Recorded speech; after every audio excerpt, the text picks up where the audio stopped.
V tomto videu vám predstavím novinku z dielne slovenského výrobcu CTM a ide o model, ktorý vzbudil najväčšiu pozornosť na jesennom predstavení 2026 kolekcie a ide o karbonový model Kojuk CR.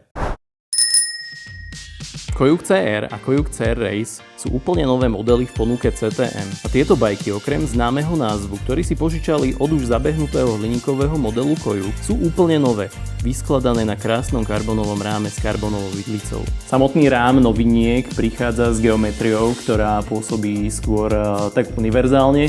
Nejde o nejaký pretekársky gravel, a skôr tu bolo cieľom vytvoriť naozaj všestranný bicykel využiteľný na rôzne disciplíny. Ku čistému vzhľadu prispieva čistý kokpit s tradične vyosenými gravel riadidlami. Tu môžeme vidieť moderné riešenie, keďže kabeláž radenia a brzd sa elegantne skrýva v hlavovej trúbke, čo pôsobí esteticky a naviac vám táto kabeláž nebude prekážať pri umiestňovaní extra brašien.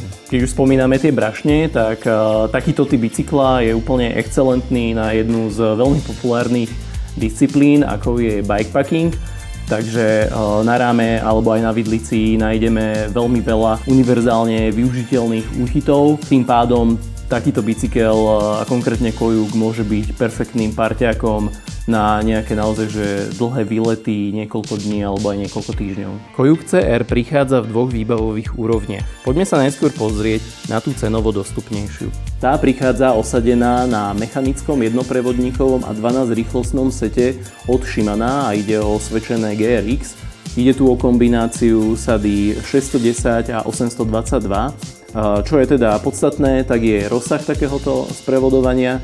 Na kľukách nájdeme na prevodníku 40 zubov a kazeta má netradične veľký rozsah, ide o SLX-ko s mikrosplénorechom, takže tu máme 10 až 51 zubov. O brzdenie sa tu starajú hydraulické kotúčové brzdy, taktiež od Shimana. Ide o GRX 410, ktoré vás po zábehu budú spoľahlivo zastavovať. Na hliníkových kolesách nájdeme obuté plášte od značky VTB, ktoré majú hrúbku 45 mm. Avšak vďaka modernému rámu tu dokážete obuť až 52 mm plášte, čo považujem za veľké plus tohto gravelu. Model Kojuk CR prichádza na trh s cenovkou 2199 eur a bude sa vyrábať v 4 rôznych veľkostiach a jeho hmotnosť je okolo 9,8 kg. Pre náročnejších jazdcov CTM osadilo na tento rám aj veľmi solidnú výbavu a tento model bude niesť názov CR Race. Je to model, ktorý rozoznáte vďaka krásnej pieskovej farbe a určite na prvý pohľad udrú do očí aj krásne vysoké karbonové kolesá od značky Vision s výškou 48 mm. Na tomto vyššom modeli nájdeme už elektronickú jednoprevodníkovú sadu a ide o SRAM Rival XLPR alebo teda Explore.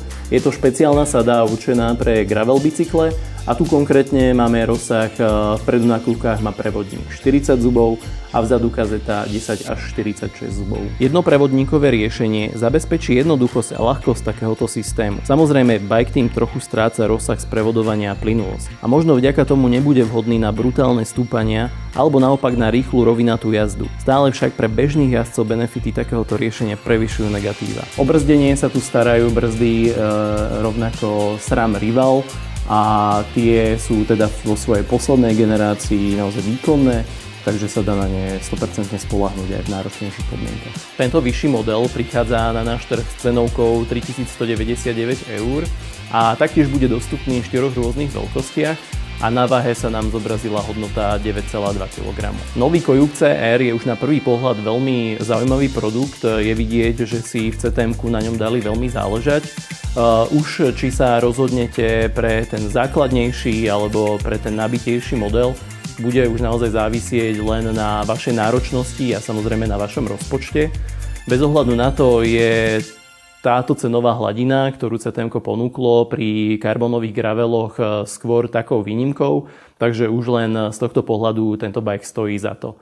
Dajte nám vedieť do komentárov, čo sa vám na týchto bajkoch páči alebo naopak nepáči a vidíme sa pri ďalšom videu.